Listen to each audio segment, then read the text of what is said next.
Chapter 223. Everything has a spirit. Cutting paper to become a soldier, what bad luck. Sanshi cursed in his heart. It was already very difficult for one person to kill these guys. If there were nascent soul cultivators, he basically had no chance. They could take turns to recover their nomological powers. If he continued fighting for too long, his secret might be exposed. King Yan, even Hanluo is dead. Do you really think we're here to deal with an ordinary person? Lu Bingshuan was not too angry. His words fully revealed Sanshi's threat. What?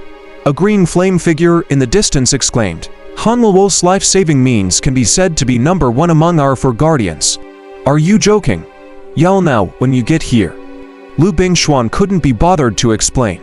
When this guy fought with the blood-robed old ghost, he would understand his difficulties. Then him a little interested. His green eyes landed on Sanshi, and his gaze seemed to have warmth. He just killed an elder under your command. Lu Bingshuan added. He wanted to provoke King Yan to attack the blood-robed old ghost. He was secretly looking for opportunities to expose Sanshi's flaws. He had to kill this blood-robed old ghost. In not playing with you anymore, Sanshi realized that he would be trapped if he continued fighting. And Raudnarak had yet to complete cooldown. It would be easier for him to be sealed in the ghost pit array like before. He immediately turned around and left. Flowing fire spirit arrow. King Yan shouted in a low voice. Sanshi sensed a beam of light flying towards him. The speed of this light was unbelievably fast. Although it could not compare to the speed of light, it was actually difficult for him to dodge. Another arrow. Sanshi was shocked. His heart heated up, and before he could feel any pain, his heart was pierced through. The scorching green flames melted a huge hole in his chest. He turned around with great difficulty. A tall and slender middle-aged man with his hair tied up and holding a longbow appeared in front of him. Good shot.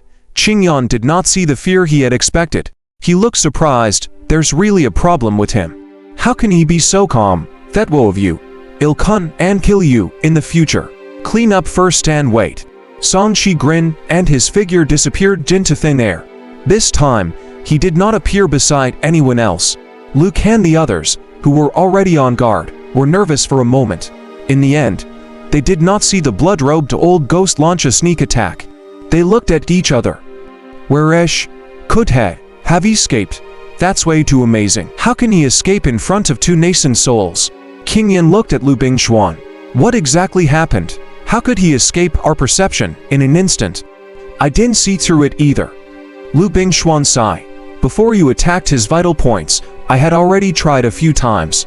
Every time, it seemed like I could kill him. In the end, I didn't know if I hit his clone or if he really wouldn't die. There's such a strange person. King Yan was stunned and looked curious. If there's a chance, I have to capture him and study him carefully.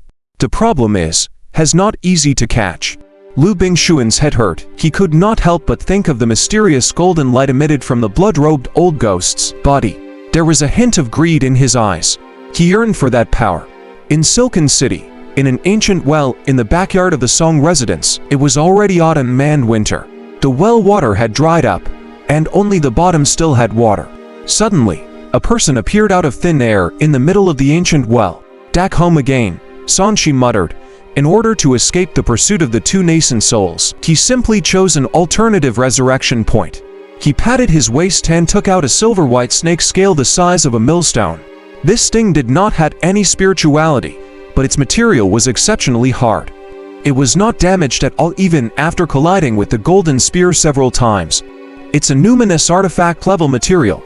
If I find some materials of the same level and refine them a few times, there's a high chance of them becoming numinous artifacts.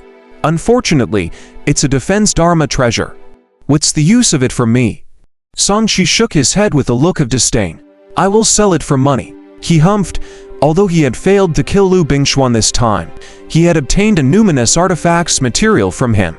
His gains were not small. The most important thing was he finally killed the old woman, his enemy.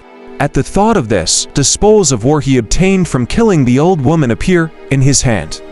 It was an emerald green, ancient hairpin engraved with delicate patterns. It looked like a phoenix and should not have been refined by Hanluo. What was left was a storage ring. Sanshi used his thoughts to break through the taboo powers. and took out a pile of special red paper. A portion of the red paper had already been cut, but it was incomplete. A pair of scissors at the level of Dharma treasures and a few carving knives should have been used to cut the paper effigies. A few special talisman pens and a few jars of spiritual liquid should be the tools to make paper effigies. When Sanshi saw this, he took out a few jade slips and a tattered manual from among the miscellaneous items. On the manual were the words Paper Encyclopedia. After flipping it open, it was indeed a variety of paper effigy manufacturing methods. He had mastered some of the Tao of talismans, so it was not difficult for him to look at this thing. He realized that paper effigies were similar to talismans. The difference was that the runes contained in the paper effigies were more complicated. They were a little like Dharma treasures that could fuse with thoughts and even souls. They were also rather similar to puppets, but they did not have the firm bodies of puppets. The advantage of this thing was that the cost of making it was far lower than Dharma treasures and puppets. It was slightly higher than talismans and could carry multiple runes. Interesting, the person who founded this path must be a craftsman. Sanshi clicked his tongue in wonder. Ordinary people would not be able to think of turning paper effigies, a combination of folk art and talismans, into a special weapon. He continued to read and saw this sentence. Everything had a spirit, and paper can be cut to form a weapon. What a bold saying. Is he saying that it's as good as creating soldiers from beans? Sanshi smiled. Then, he found the way that the old woman had used to dodge his attacks with a paper effigy just now. It was called shifting position.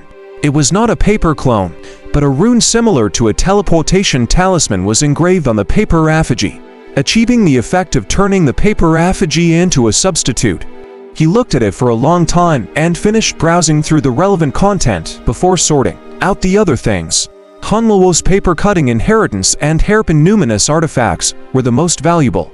The rest were all conventional resources. There were quite a lot of spiritual stones, about 100,000 spiritual stones, several bottles of pills. And the rest were just random ingredients, such as mirrors, shoes, clothes, makeup, identity tokens, and so on. He found a bottle of beauty pills in the pill.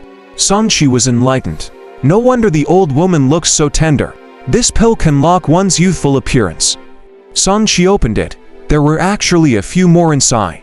He poured them out and ate one. A special medicinal effect fused into his flesh, seemingly freezing it. Sanshi touched his face and felt that nothing had changed. He continued to fiddle around and found a few exquisite clothes at the level of Dharma artifacts. There was even a laundress for Dharma treasures. Women are so particular.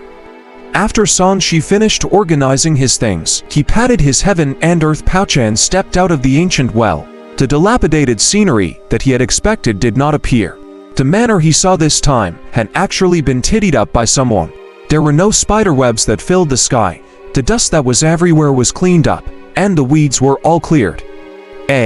Is there someone living here again? Sanshi landed on the limestone floor curiously. With a sweep of his mind, he realized that the entire manor had been refurbished. There were living people walking and cleaning inside. He frowned slightly. Won't the new owners find it unlucky to stay here?